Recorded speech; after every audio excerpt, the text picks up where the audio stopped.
Al voltant del Canigó, l'explotació dels jaciments de ferro data probablement de l'antiguitat. Durant l'edat mitjana, l'activitat metal·lúrgica va marcar profundament el territori fins a la toponímia. Segons el cens del geògraf Joan Becat, on pot veure aquí l'omnipresència de la paraula farga al cadastre, sobretot a les comarques del Conflent i del Vallespir.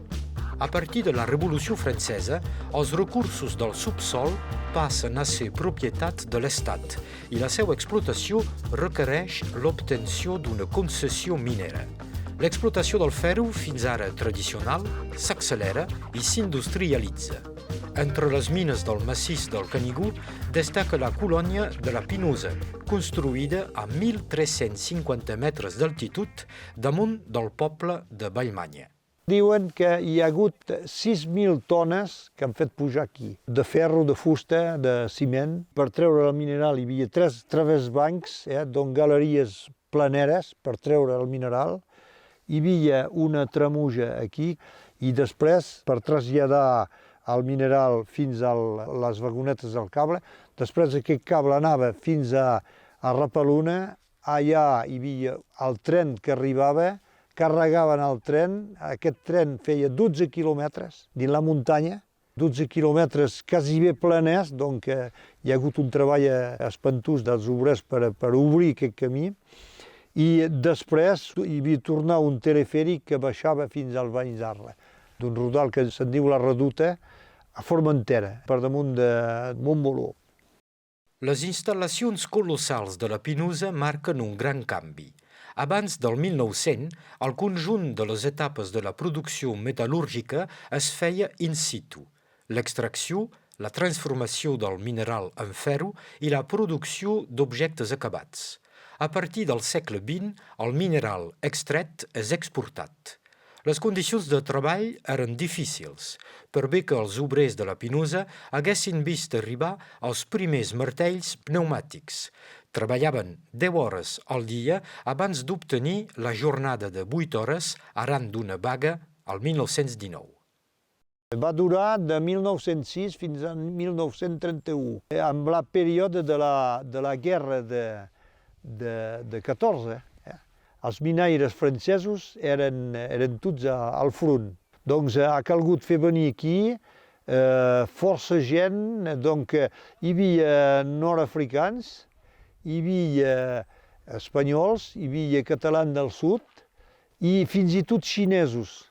Hi havia un contracte durant la guerra amb l'estat francès per fer venir xinesos a treballar a la plaça dels homes que eren al front.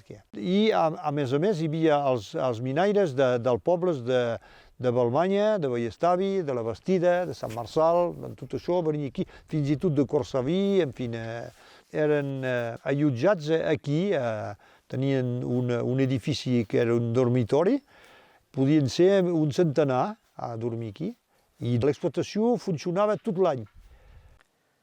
El mineral extret de les mines de la Pinosa és de gran qualitat.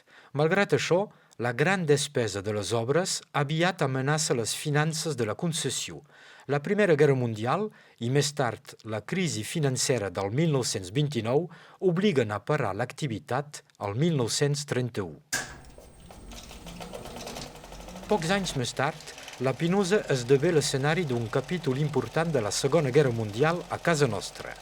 L'estiu del 1944, després del desembarcament a Normandia, els combats entre la resistència i les forces d'ocupació alemanyes s'intensifiquen. Al voltant del Canigó, la resistència és particularment activa. L'agrupació de guerrillers espanyols i el maquis Henri Barbussa s'ajunten. La Pinosa és l'escenari d'una batalla que serà fatal per una de les figures de la resistència catalana, Julien Panchaud.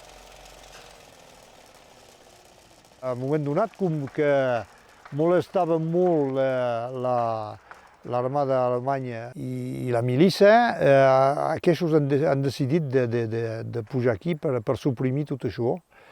I hem començat per el primer d'agost de 44, de cremar tot Vallmanya La gent de Balmanya han tingut la sort de salvar 4 grans que van pensar que la llur edat els salvaria i no, van ser torturats i matats allà, però la majoria de la població de Balmanya va poder fugir per la muntanya.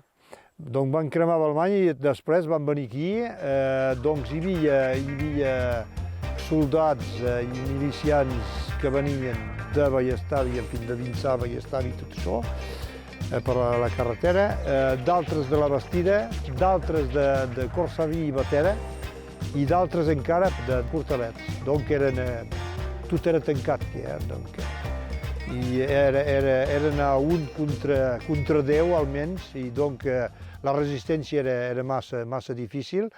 En Julien Panxó ha tingut una grossa ferida al coll de la Cirera, que és per damunt de la Pinosa. Mirava d'aturar els alemanys allà, però se va fer ferir. I d'aquí el van arrossegar fins al corn de la Cantina, aquí, i va ser supliciat i matat aquí. Avui propietat del sindicat mixt del Canigó, la Pinosa és catalogada com a monument històric. El projecte de preservació i de valorització d'aquest espai ja pren forma amb l'objectiu d'aturar la degradació dels bâtiments per protegir el lloc i crear un circuit de visita autònom amb un cabinet de curiositats d'objectes trobats, una maqueta en 3 dimensions de la colònia minera i la creació d'un espai de memòria dedicat a Julien Panxó.